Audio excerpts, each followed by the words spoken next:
All right, some crazy shit was happening in Copa America. If you live in the large landmass that's on the opposite side of the Atlantic or the Pacific Ocean, depending on where you are from me, then you might have missed it because of the time difference. But some crazy shit was happening at Copa America. I'm calling this the Battle of Miami. I mean, that's only because there was a Netflix documentary talking about the Battle of Wembley or whatever, attack on Wembley or whatever happened. But a firestorm broke out outside the Copa America final in Miami, and it turned into a raging disaster that's somehow just fitting for a Copa America. This is like what CONMEBOL cultivates. Like they just love this sort of chaos. I don't know. This is just something that you have the Euros on one side that is just well executed and Copa America, which is not, and they're both beautiful in their own way. But what actually happened,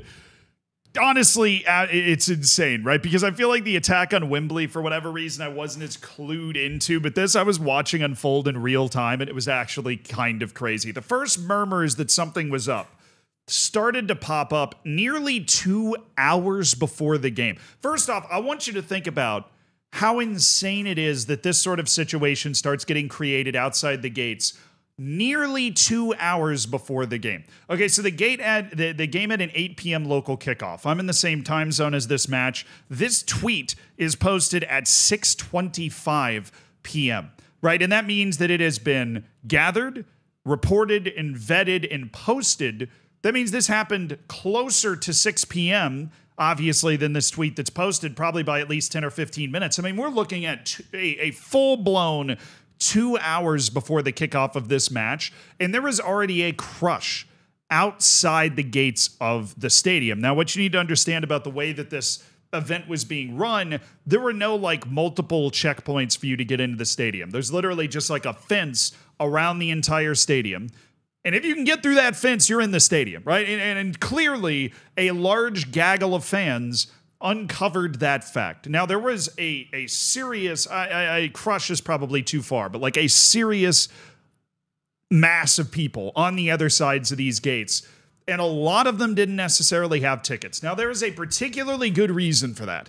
The tickets for this game, if you wanted to get through the door, cost over $1,000. If you wanted to have anywhere near a decent seat, you were looking at $3,000. The reason for that is twofold. One, likely Lionel Messi's final major tournament final, right? And very possibly Lionel Messi's final major tournament in general, combined with the fact that Colombia, a nation that has won one Copa America back in the early 2000s, which was absolutely a Mickey Mouse Copa America title. Brazil sent its B team, and Argentina, the team Colombia would be playing in the final, didn't go. So this is the biggest match the Colombian national team has ever played. And understand this when I tell you, there is a massive Colombian population in the United States. There is a massive Colombian population. This is a match that might as well have been played in Bogota, particularly putting it in Miami. There is a ridiculously large number of Colombians in the United States, and they were all going to be there, whether that was tailgating outside the stadium or whatever. And you get enough drunk dudes together who believe it might be a good idea to try and break through that fence, and this was sort of an inevitability. You combine the ticket prices with the unbelievable amount of interest, general interest because of Messi, Argentine fans wanting to see their hero, Colombian fans wanting to see their team's biggest match ever. I mean, this was going to happen. And then all of a sudden, again, nearly 2 hours before the game, the fences just went down.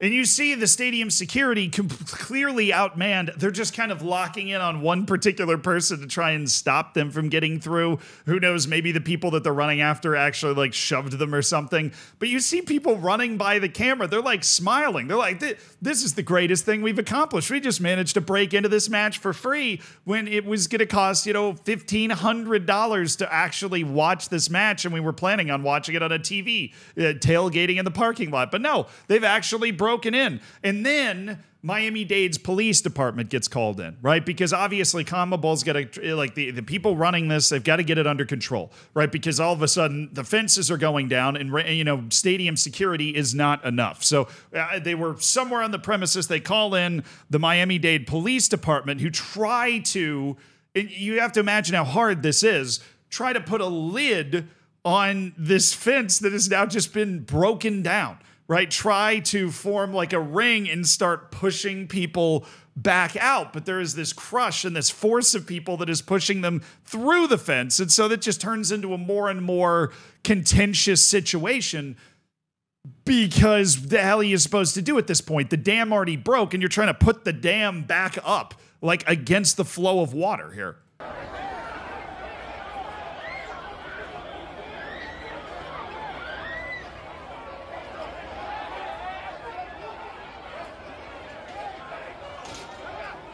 And what really sucks and is really sad here is this is not just like a group of hooligans, right? This is not just a bunch of drunk 25-year-old dudes, right? You see a father, I would assume a father or a relative of some kind, right, holding their daughter, just kind of caught in the middle of this. The real sad part about the Battle of Hard Rock Stadium that's going on here is that it is not just the idiots and assholes that are a part of it. It is all of the people that actually had tickets to the game, right? All of the families, the young kids, the elderly that had tickets to the game. They've spent, you know, like literally might have sold something to be able to go to this game, that are also involved in this crush because they're trying to get up to the gate because they actually have tickets, right? And maybe even this dude with the little girl doesn't have tickets, but maybe he's making a terrible decision to try and because he thinks it's going to be a lot easier and a little less violent trying to get into the stadium for free. That's probably a bad parental decision on that guy's part, but well, you know, I have no idea whether they were a ticket holder or not, but there were a lot of people that were not involved in the general aggression and tomfoolery that got caught up in it and felt unsafe. Even the color analyst for the U.S. broadcast, Stu Holden, said that he was concerned about the safety of his family for the first time, and he was a professional player who played for the U.S. national team, so he played all over the world. It was the first time he was worried about the safety of his family attending a game because the situation around these sorts of gates was that bad. We keep watching, though.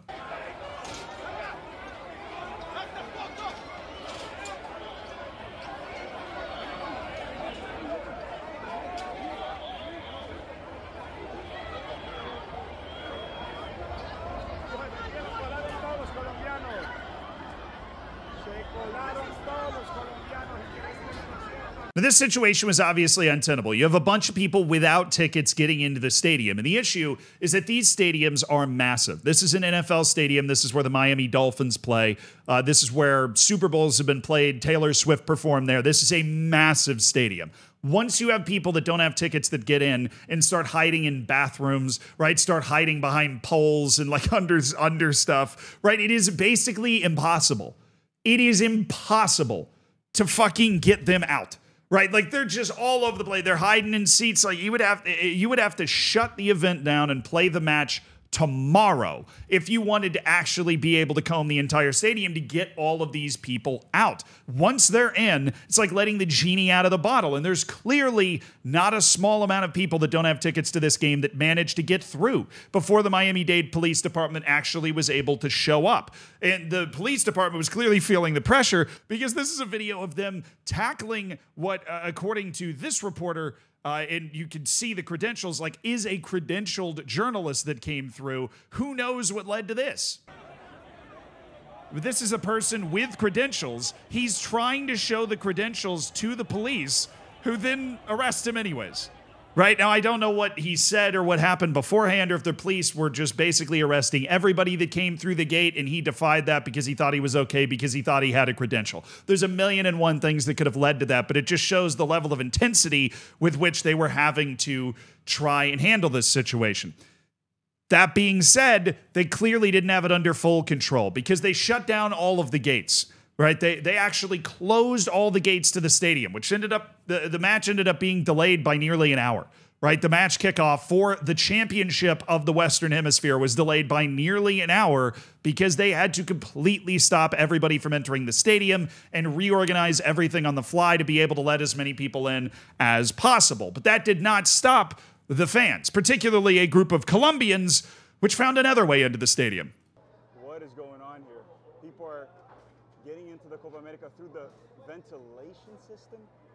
What is going on here? What the heck? This video was taken by my friend Tactical Manager. He actually attended the game and said it was his worst experience he's ever had at a match. I believe he posted a vlog of it that I'm sure you could find somewhere. He's a good guy. And he actually, you know, in kind of the belly of the stadium, finds people that are actually climbing through the air vents to try and get into the stadium, to be able to get near the seats, to be able to see the field. And now that did prompt one meme that I mean, this is just objectively awesome. Love that. But it just shows what the organizers were up against in this particular instance. The ticket prices combined with the amount of fervor going into this match was something like, I don't think anybody was in any of the air vents at Wembley, right? That's the level that all of this nonsense was going off at. And the real people that lost out, right, even the match delayed nearly an hour, were the people that actually had tickets to the game. But at a certain point, for like health and safety concerns, they had to stop letting people in, full stop, no matter if you had a ticket or not, because they were not going to be able to clear everybody out of the stadium. And basically you have to make the decision, are you going to delay the match, or are you going to just kind of put up with the situation and play the match? Because when I'm talking about delaying the match, I'm talking about tomorrow, like playing it the next day, because that's what would have been necessary to be able to actually make sure everybody that had a ticket got in. Now, according to this reporter, this is a guy named Jose. He traveled from Texas, spent thousands on tickets and flights to get here, and said he was obeying the rules and waiting only to get locked out. The Univision broadcast interviewed a fan with tickets. He said that people without tickets are in his seats and won't leave. Security says they can't do anything. They're overwhelmed. Many people are paid or still waiting outside as the stadium is over capacity. There are people that spent thousands of dollars, a truly obscene amount of money, and weren't even able to get into the stadium. And to them I say, sue the fuck out of anybody you can get your hands on. If I paid $2,000 to go to this match, and I didn't get to go, I would burn Utica to the ground. I would lose my ever-loving mind. Okay, I would be inconsolable. I would be incontinent. I would be irreplaceable. I don't even think that's a fucking word. I would be losing my damn mind. If you're telling me I sold the family car, spent $5,000 on plane tickets, on a nice hotel for the family, and on tickets to the game, and we couldn't fucking go because the people running this tournament couldn't get their shit together, I would be absolutely irate. And I hope Jose is. Honestly, Jose looks way too calm. What is frustrating is that in this interview, lot of people like me, we were patient. We waited until the organizers got themselves together to let people inside the stadium while scanning tickets. But they didn't do that. And what happens is a lot of people rush the gates, they climb the walls, and they are the people who are inside the stadium right now. I'm sitting outside with tickets on my cell phone. That like breaks my heart, dude. I mean, that legitimately, that just breaks my heart. Shout out to Trish Christakis for getting this interview. That makes me so sad. But if there's any consolation, the stadium security, which has clearly been rallied at this point, right? They've called in the reinforcements, started going row by row and just kicking people out. Literally going row by row of the stadium and checking people's tickets. And if you didn't have tickets, dudes in riot gear were bringing you out of the stadium. Now, obviously, given the size of the stadium, seats over 70,000, naturally, I'm sure there were more I mean, I think it's maybe 65,000. No, it's an NFL stadium. It's friggin' huge. There's no way they were able to get through the entire stadium. But here they are, escorting a nice collection of Colombians out of the stadium. There's more videos and stuff like this. Like, here's more stadium security just checking tickets. This person said that the whole row in front of me is now empty. Literally none of them had tickets, which is just crazy. Like, and that goes back to what they were saying earlier, that people with tickets would show up in their seats and there were just people there that were like, yeah, we're not going to move, and we know stadium security is not going to be able to get here to move us. So this was chaos, and honestly, they were very lucky that something worse did not happen, that there wasn't more of a stampede, that there wasn't more of a crush inside the stadium. Or, my goodness, you got this many people breaking into the stadium. There's no security in place. You'd be bringing anything into the stadium, right? That in itself poses a whole other different type of danger. Now, you might have noticed that I've not engaged with the whole, like, is the United States fit to host the World Cup thing. That's going to be another Zealandism. This video, I wanted to literally just talk about what happened and how utterly absurd it is. I'll see you in the next one.